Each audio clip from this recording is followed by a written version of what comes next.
Hello everyone, and welcome to another game of World of Warships. Today's replay is from Jensenovski, and I'm terribly sorry if I'm mispronouncing that.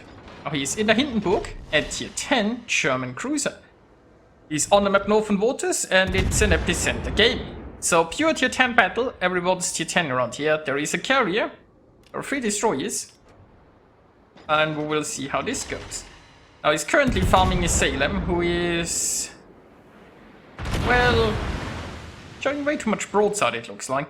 But he's angling again. He's on fire, and I mean, the Salem does have a very powerful heal. So if the Salem escapes here, he might just be able to return pretty healthy again.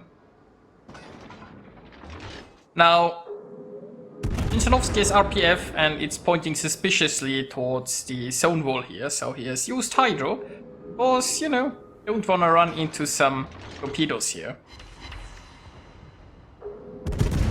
Now, meanwhile, the friendlies have managed to cap the outer circle, and no team has sent anyone in the inner circle, which is kind of surprising, because it's not so hard to contest that, and usually also not so dangerous. If you stay on your side of the circle, right, just in the center, you shouldn't have any trouble. There is also some cover in there needed, so interesting. Now, the friendly set is hunting this Holland, so it's good. Of course, the thing is, the Holland can't just escape. It's not like the set has the gunpowder to simply take out this Holland. The set relies on his Hydro smoke combination, and you know, you can just sail away from the Hydro. So I hope this set is also careful, because honestly he might be facing quite a lot of opposition there. Meanwhile, our Hindenburg is just farming ships at longer ranges, which is exactly what you want to do in a Hindenburg. Personally, I'm often a little bit too impatient, or I have a tendency to get overly aggressive. But the Hindenburg is a decent ship.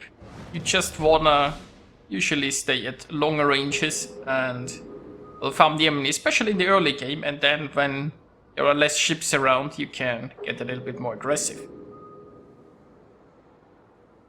That Smolensk is cold. Oh, you touched my tralala. Well, let's see if somebody can touch that Smolensk. He is, as one would expect, rather far away.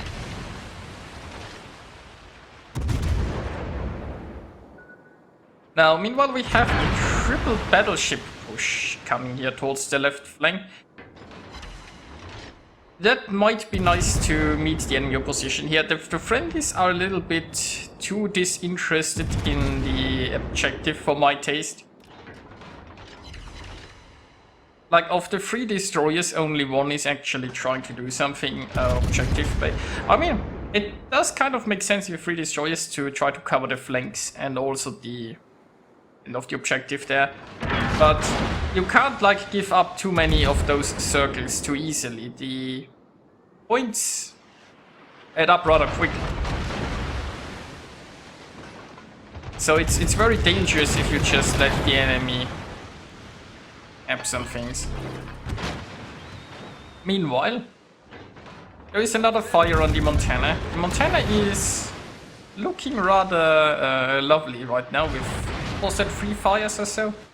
Oh well, no, he's got rid of them. What a shame.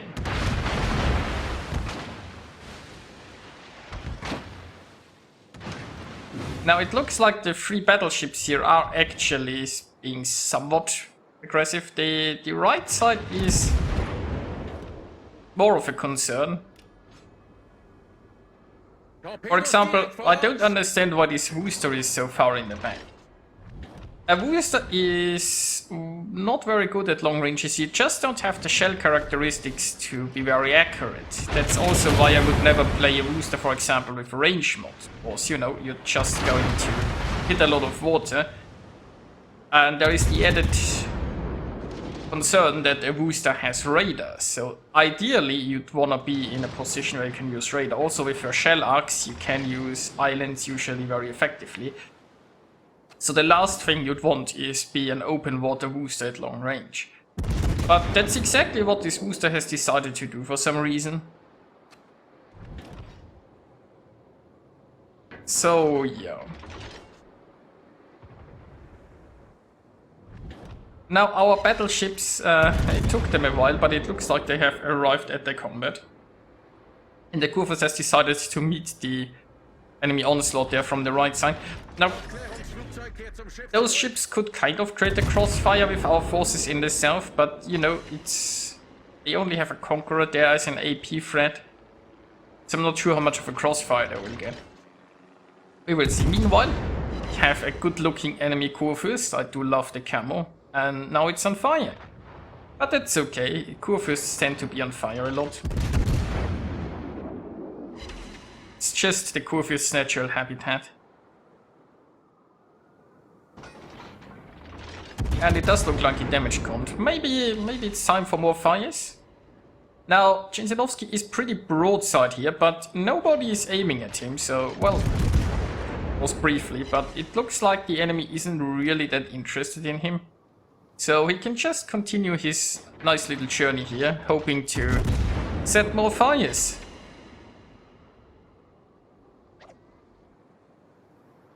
And there is one. So far so good. The friendlies are one ship behind. It's pretty even on points. So this is still pretty much anyone's game. And now enemies are finally enemies have taken note of Hindenburg here, but it's just dropped into concealment. He had this convenient island nearby.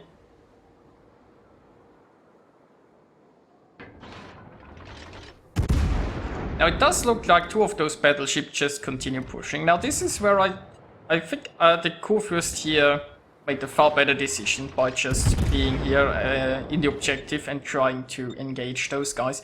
Like, pushing like this is a little bit questionable with the Halland here. I'm not sure why the Halland gave her position away, but generally speaking, those battleships are probably getting torped here. And chasing a Smolensk isn't going to end well for a battleship anyway. Unless you can get some pretty neat RNG there. Like this Smolensk is just going to burn you down, and they are also getting harassed by Halland, and they are all alone. If they stuck around here more with the Kurfürst, I feel like it would have been much more beneficial. Meanwhile, was a nice armor-piercing salvo against the Kremlin.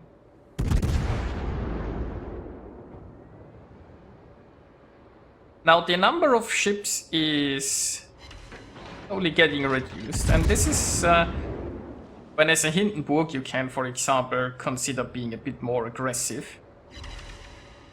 Because, you know, if there are less ships around, then there is obviously less focus fire, and that means that even if you aren't as tanky as a battleship, you can get away with a bit more aggression. Also, he has been sailing here around the outer circle, which is always nice. If you can stay inside an objective, it really helps. Because, for example, he's the only one in the outer circle right now. And just like blocking a cap and denying the enemy points gain can be rather crucial in the long run.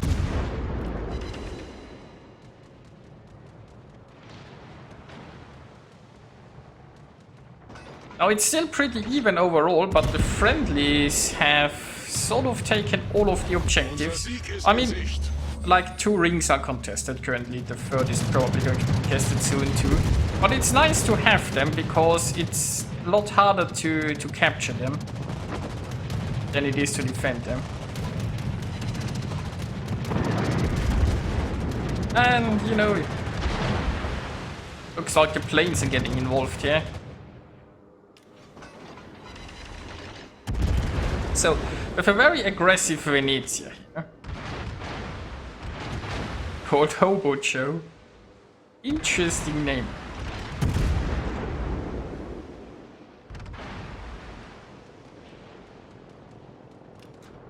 Now, dealing with this Venezia could...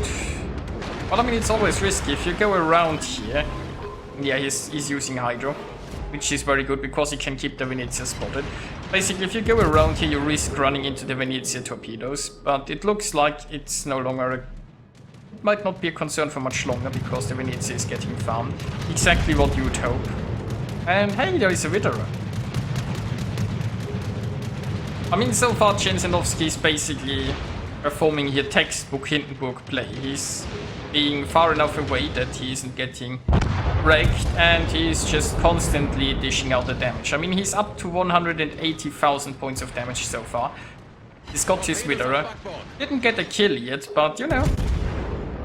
He's doing his damage. He's trying to stick close enough to the objectives to help out there.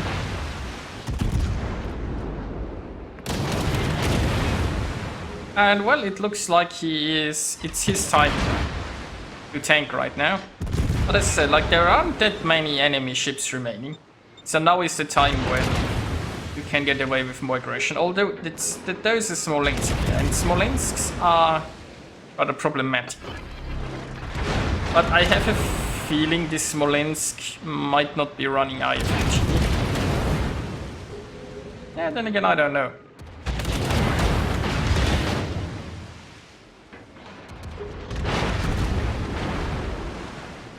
The Smolensk hasn't done that. Well, like, a Smolensk can usually melt you rather quickly in my experience, but then again, maybe he is also not getting a very good fire check currently, and it looks like the Smolensk even decided to switch to somebody else.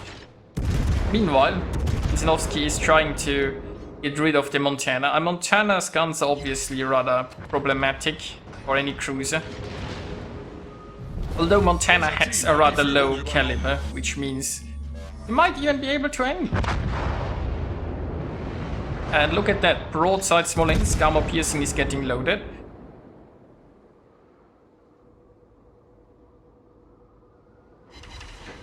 And that was a disappointment. But the Smolensk is slowing down, so next salvo. And he touched the tralala. Yes, he can. So there is a high caliber, there are two Citadels. Unfortunately, Smolensk is still around. There is the fire that I've expecting all along, but you know, goodbye Smolensk. And you know, this isn't looking too bad right now. The enemy only has 3 ships left. I mean, yeah, the friendly team has 5. It's not a guaranteed victory. It doesn't look too bad. Meanwhile, I don't think the booster has ever gotten close enough to actually use his radar. This might actually be one of those long-range, range mod boosters, which is usually just a waste of a ship. Like, if you wanna do long-range explosive spamming, there are much better options than a booster. For example, a Hindenburg.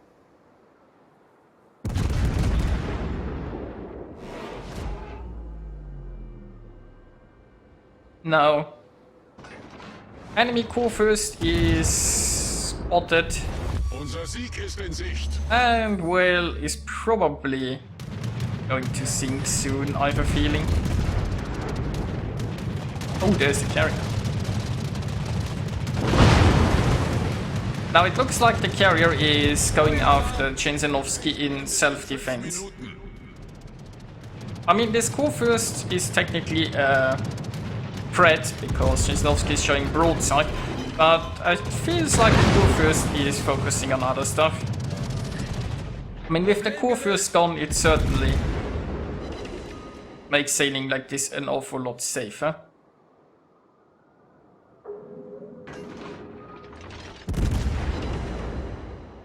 Also, Jensenovski is up to about 270,000 points of damage, and look at that, he has a full health carrier in front of him. It's like a well-deserved treat after a hard-fought battle, isn't it? Well, assuming he can wreck the carrier, not get wrecked by it. But you know, he's pretty close. And he's still healthy enough that in a Hindenburg he should be able to take out the carrier. Especially since the carrier is even coming close enough that he can torp him. Now some lovely fires that do absolutely nothing because it's a carrier, and for some reason carriers have to be really fireproof.